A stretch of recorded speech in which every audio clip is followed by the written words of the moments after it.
Joining us now to review some of the headlines of today's newspapers from around the world is a Rice News analyst, Emmanuel Efeni. Good morning, Emmanuel. Good morning, Ruben. Good morning, Rufai. Good morning, Victoria Tundu, MQ Abiola. Good morning, Mr. Efeni. Yes, good morning.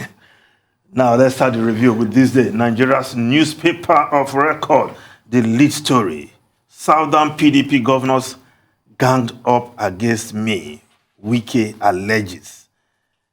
My presidential bid sent message to North that South can't be underrated. Tells Atiku many people around him have no electoral value. Pledges to deliver party in 2023. Ex-Vice President Rivers Governor Saraki Ayim close ranks, advance collaboration for next year's election. Yes, Vanguard newspaper is also reporting this story. PDP ticket, fellow Southern governors betrayed us. Wike, how Northern power brokers secured victory for Atiku. Atiku on fence mending visit. Yes, the Punch newspaper. Just before we go to the Punch newspaper, Wike's allegation. Yes, we know he has spat with number of governors. Of course, the governor of Edo State, well documented. But the governor of Edo State was not the one who had the delegates from his state, because a court ruling recognized the delegates picked by the Dan Obi faction. So, what was Obasaki's crime in this matter? Yes, Okowa, did he betray his brother? Wike will say yes, but I wouldn't say so. Yes, in Bayelsa, yes, we know his long-standing spat with Serake Dixon, who, of course, enthroned the current governor of that state, whom, of course, has the APC to thank for fielding ineligible running mates. Yes, because in that election that eventually brought Doyediri to power, it was said that Wike was working for the opposition, anti-party activity there. So why is he crying foul now, blaming his brothers? Perhaps he should look elsewhere. The reason why he lost the election. Of course, that midnight meeting, Ruben, you mentioned it. You were in Abuja. You should know. Yes, you should know, Ruben. You mentioned that midnight meeting. I think that was the master stroke. Because if Tambuwal had held on to his vote, perhaps Wike would have just coasted home with that ticket. But could Wike had won the election for PDP? Is he capable of winning a nationwide election like the presidential election? That is another matter, because Wike ought to have known that the body language of most big wigs within the PDP was that only an Atiku will be their candidate that they believe nobody put forward by APC can beat. That had always been at the back of their mind. So I wasn't surprised when the chairman of the party told Tambuwal, you are the hero of the convention. But for you holding those votes, not his words, but for you releasing your votes to Atiku, Wike will have taken this and would have been in trouble winning the general election. So, Governor Wike, mend fence with your brothers in the South. But again, it tells a story, because after all the shout, Southern governors shouting, power must shift, Asaba declaration reinforced in Lagos, reinforced in Enugu.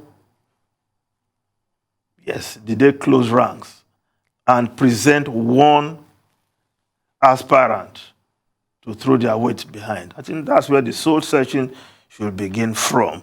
Now, if we just look at other stories quickly, APC the Punch newspaper. APC questions Tinubu, Umai, Bakare, others on foreign citizenship consensus.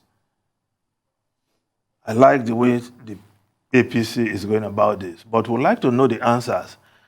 Will you step down if we have a consensus candidate?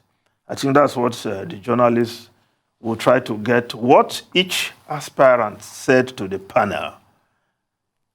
Because APC seem to be looking in the direction of a consensus candidate, but it's just a few days away. We'll see how their convention will pan out. Now, the Daily Trust newspaper, Oyegun-led committee grills Tinubu, Umai, Amechi, Badaru, others. Now, a group, Oshibajo, Lawan, Fayemi, others appear today. Atiku's emergence, not a threat to us. Bakare, Tunde Bakare, pastor turned politician, or politician pastor, however you want to put it. Yes, he's the one making that statement. Now, the Nation newspaper, what Tinubu told APC's credit panel by 8. Former Lagos Governor Amechi, Umai, Bakare, 8 others screened. Shibajo, Lawan, others. Now, the petition by somebody from Kano against Asiwaju Bola Ahmed Tinubu, asking about his qualification and, of course, his personality. The issue of Bola Ahmed Tinubu's qualification has been a long-standing one. Yes, ahead of his second term, recall that the Chicago issue was up. And of course, for the records, it was the State House of Assembly that eventually cleared Asiwaju Bola Ahmed Tinubu. Of course, it was only the Assembly that had the powers to remove him. But once he was cleared, that was the end of the matter. But again, did that end the story or the issue? Now it's rearing his head again. Yes, Ruben, you said Section 131 of the Constitution, the qualification for the president to be president of Nigeria, it includes attempted school certificate, even if you have F9. Who wrote that? These military boys must be the one. But we've been in democracy for 20 years now, 22 going to 23. Yet we have not changed that. All the constitutional amendment, we've not revisited that. That the president, to be the president of Nigeria, you only need to attempt school certificates. If you have F9 all through, it doesn't matter. No, it's shocking. Framers of the Constitution, 1999, they are not looking for geniuses to run Nigeria. They are not looking for first-class brains. They say, once you just show evidence that you have been to a secondary school, that is enough. Even if you can speak English, in fact, you can attend a seminar organized by Bobrisky and Tonto Dike, and you can present the certificate. You are good enough, to be president of Nigeria. And the interpretation in section 138, because that's the interpretation section of the section 131, says that INEC can just look at your face and say, this person is good enough. We think he's qualified. The equivalent, you can go to one computer for 1 week. You used to ask the question, you are president. Who did this to us? Who bewitched us really in this country? How can this is witchcraft. To be president of Nigeria. Well, Governor Wike's accusation of his brothers that they betrayed him. At least we know better. That midnight meeting was a masterstroke. I don't know why he doesn't want to accuse his brother, his friend, Tambuwal, because Tambuwal used to be his very good friend, ally, and of course he stood by Tambuwal when he ran against Atiku the last time around. So if he's not blaming Tambuwal for not holding on to his side, as they say, well, hold your side so that I will hold my side. Why is he blaming his brothers? Mr. Finney. Yes. So sorry. 1 minute to go, but I feel very strongly about something that doesn't sit well with me. This idea of the fact that people can hold dual nationality and become president of Nigeria is a bad thing for our country. Let's be realistic. You must swear your oath of allegiance and you must be loyal to the country you lead. I remember leading up to Boris Johnson emerging. You know, Boris Johnson used to hold an American passport for so many. He had to renounce his American passport. And rightly so. All right? What kind of country are we building that people can have multiple passports and we say they can lead Nigeria? The Nigerian constitution recognizes dual citizenship. Which is fine, but for leadership. But not for the president. But not for the president.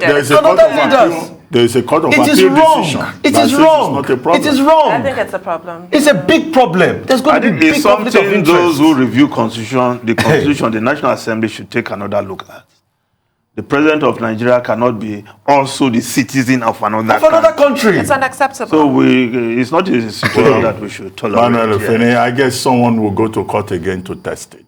The law is a living subject, okay? It evolves. So maybe we'll get there. Thank you very much, Emmanuel.